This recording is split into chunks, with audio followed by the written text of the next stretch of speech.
मौलाना जरगिस अंसारी ने हम सभी सनातनियों के परम आराध्य भगवान श्री कृष्ण को लेकर के अति निंदनीय बयान दिया है। यह बेहद आपत्तिजनक है। अगर इस तरह का बयान कोई भी सनातनी किसी भी जो है मौलाना को लेकर के या उनके नबी को लेकर के, उनके कुरान को, उनके मजहब को या उनके अल्लाह को लेकर के अगर दिया गया होता तो आज भारत सहित जितने भी इस्लामिक देश हैं सब में हाय तौबा मचा होता। यह अत्यंत निंदनीय है, बर्दाश्त नहीं किया जाएगा। जिस तरह से भगवान श्री कृष्ण को लेकर के मौलाना जरगिस अंसारी ने कहा कि भगवान श्री कृष्ण मुसलमान थे और वो नमाज पढ़ते थे, इस पर मौलाना जरगिस अंसारी के ऊपर जो है राष्ट्रद्रोह का मुकदमा पंजीकृत होना चाहिए और उसको फांसी होनी चाहिए, नहीं तो हम संत समाज को आगे आना होगा। अगर ऐसा नहीं होता है तो मर्यादा पुरुषोत्तम भगवान श्री राम की पावन जन्मभूमि अयोध्या धाम से मैं तपस्वी छावनी पीठाधीश्वर जगत गुरु परमहंस आचार्य मैं घोषणा करता हूं कि मौलाना जरगिस अंसारी को जो जूता मारेगा, प्रत्येक जूता पर 1 करोड़ रुपए दूंगा। जितने जूते मारो उतने करोड़ रुपए हमसे ले जाओ। और साथ ही साथ केंद्र सरकार से मांग कर रहा हूं कि नमाज पर प्रतिबंध लगाया जाए, क्योंकि जब नमाज में जो कलमा पढ़ते हैं कि अल्लाह के अलावा कोई भी पूजा के लायक नहीं है, यह जो है सनातन विरोधी है। वैसे भी जो इस्लाम है, ईसाइयत है, ये विदेशी उपासना है।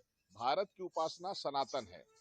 और जहाँ सनातन में जो है तो तमाम लोग कोई राम को, कोई कृष्ण को इस तरह से उपासना करता है, लेकिन ये जो लोग कहते हैं कि अल्लाह के अलावा दूसरा पूजा के लायक ही नहीं है, ये उपासना जो है इस पर पूर्ण रूप से प्रतिबंध लगना चाहिए।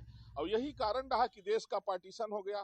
भाई पाकिस्तान, बांग्लादेश जो दिया गया भारत के सभी मुसलमानों के लिए दिया गया, वहाँ हिंदुओं की हिंसा हुई। बचे खुचे जो थोड़े बहुत है हिंदू बचे हैं वो धार्मिक प्रताड़ना के शिकार हैं। और भारत में गजवा हिंद का अंदर अंदर ये जो चल रहा है, तो भारत में जो हिंदुस्तान हिंदुओं के हिस्से का है, ये संवैधानिक रूप से हिंदू राष्ट्र बने। हम लोग निश्चित रूप से वसुधैव कुटुंबकम को मानने वाले, हम सबको अपना मानते हैं, सबको सम्मान देते हैं, लेकिन हमारे आराध्य का अगर कोई अपमान करे वो बर्दाश्त नहीं किया जाएगा। इसीलिए बाबा रामदेव हो चाहे बाबा बागेश्वर हो, ये सब लोग हिंदू राष्ट्र की जो मांग कर रहे हैं वो आज की आवश्यकता है, होना चाहिए और नमाज पर प्रतिबंध लगना चाहिए। ये भगवान कृष्ण को जो मौलाना कह रहे हैं ये बहुत निंदनीय है।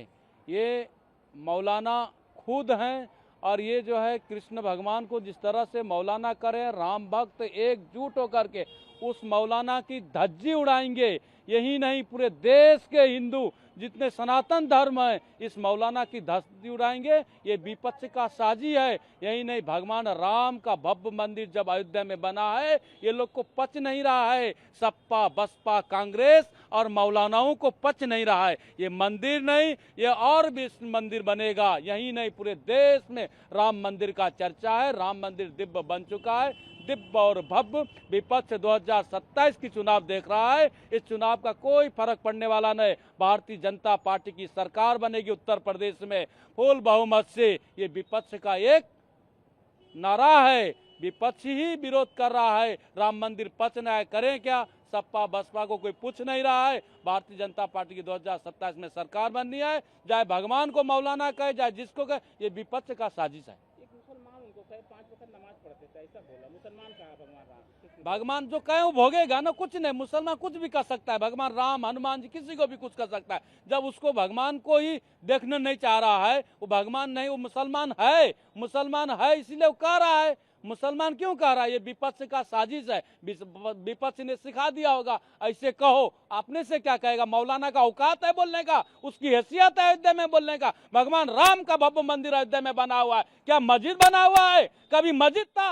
अयोध्या में भगवान राम का भव्य मंदिर बना। एक पूरे देश में संदेश गया है। देश के प्रधानमंत्री नरेंद्र मोदी जी ने अयोध्या में भगवान राम का भव्य मंदिर बनाया हुआ। ये मौलाना कने, ये विपक्ष का साजिश है, किसी का नहीं। ये विपक्ष का काम है, सपा और बसपा और कांग्रेस का ये कूटनीति है। ये जो है मौलाना कहना, ये कहना, विपक्ष को आरोप लगाना, देश के प्रधानमंत्री को आमा बोलना, मुख्यमंत्री को आमा बोलना, ये विपक्ष का साजिश है।